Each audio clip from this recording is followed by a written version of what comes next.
All right, so today we have a client that she's been locking for 12 years. But you can see right here, she has a little breakage in the root. She says that every time she puts on her scarf and everything, it slides off.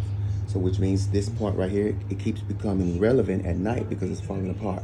So what I'm gonna do today is I'm gonna interlock it into that place so that it will stay stuck, stay in place. But I'm not gonna make it too tight. I just wanna make it to where it holds because obviously just twisting on it is not doing enough.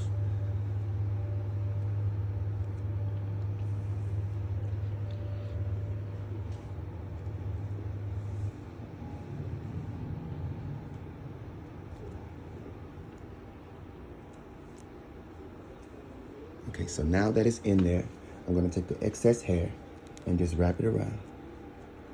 And now that lock has been repaired. It's still a comfortable repair. If I stick a clip or anything through it, it's a comfortable situation. It's not uncomfortable.